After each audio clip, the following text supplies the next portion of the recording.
lạc quan cô sang pe ma đưa giờ có đang hàng màu Facebook lâu na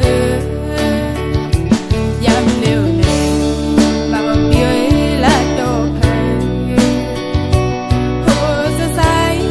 từ biên có lúm là bần khử bây giờ là tô su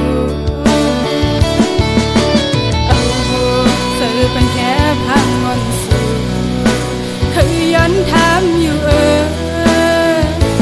สายเป็นเมาคือว่าสายเป็นพอเฮินก็ห้องกวนไปเสียสังเถอะเมื่อเลยหักสูเมาในก็โนลาทำไร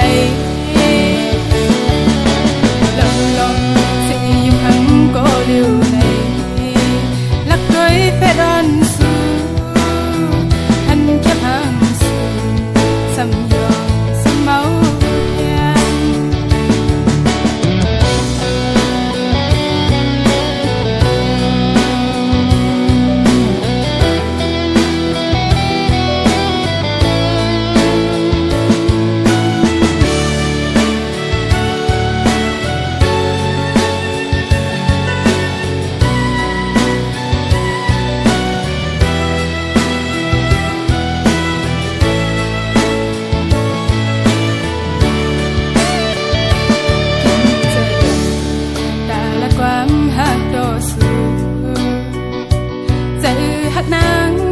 มีแต่สายไว้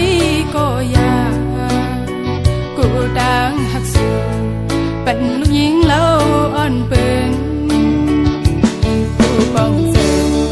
ทางแล้วเจอนั่งเปิ่นเจอหักนางสำกว่าที่ถอยสมสูหลังเมาสมอยู่คือหันสีเจออ่อนเลย